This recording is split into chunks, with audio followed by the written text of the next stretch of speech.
السلام علیکم هموطنان عزیز، خوش آمدین. امید جور و صحتمند باشین و روز را به خیر سپری کرده باشین. امروز درباره برنامه مکس براتان معلومات میتم که چگونه ساخته میشه. میریم در بخش پلیستور خود، مکس انتخاب میکنیم. ما تیار دانلود دارم، اوپن میکنیم و به برنامه مکس وارد میشویم. بخش ساین اپ میزنیم، باز میریم به ساین اپ.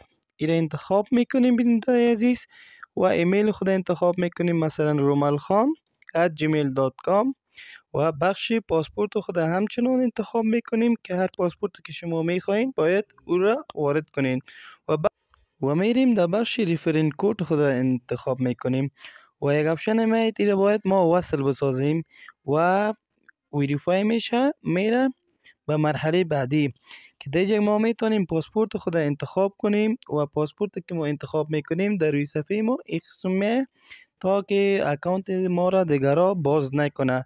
بهترین رویش اینمی است. میریم در بخش باید اکانت ما ویریفای شود.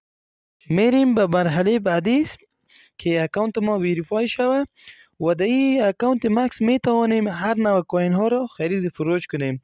در وقتی که ما می خواهیم که اکانت ما ویریفای شود، میریم در بخش تذکیره. در بخش تذکیره میریم که اکانت خود ما ویریفای کنیم. مرحله دوم انتخاب میکنیم، ویریفای میزنیم که کویسی میطلبه که کویسی خود ما باید چی کنیم؟ تایید کنیم. استارت ویریفیکیشن میزنیم. اگر آیدی کارت دارین، پاسپورت دارین، لیسنس دارین انتخاب میکنین. ما آیدی کارت دارم، آیدی کارت خود انتخاب میکنیم. باید سیده باشه، درست باشه، کج نباشه و همون گوتش انتخاب میکنیم و عکس پیش سر و پیش روی عکس تذکیره را میگیریم.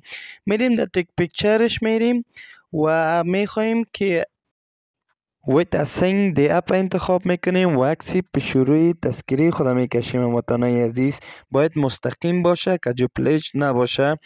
میریم عکس پس سر تذکیره خود انتخاب میکنیم که این باید همچنان مستقیم و سیده باشه و کج پلیج نباشه. در حالت لودینگ است هموطنان عزیز باید تذکیره ما را قبول کنه. مرحله لودینگ باید سفری کنیم هموطنان عزیز. میریم در بخش این تذکیره ما را قبول کرد، پروسس را انتخاب میکنیم و میریم به بخش سلفی عکس خود که باید ما یک سلفی عکس خود بکشیم و روبرو با تلفن خود ببینیم. بخش کانتینیو را میزنیم و برای سعی میکنیم که عکس ما کشیده شد، کمپلیت گردید هموطنان عزیز و بخش پروسس را انتخاب میکنیم تا که این مرحله ما به پایان برسه. میریم بخش ویریفای خود انتخاب میکنیم تا باید ساخته شوم هموطنان عزیز.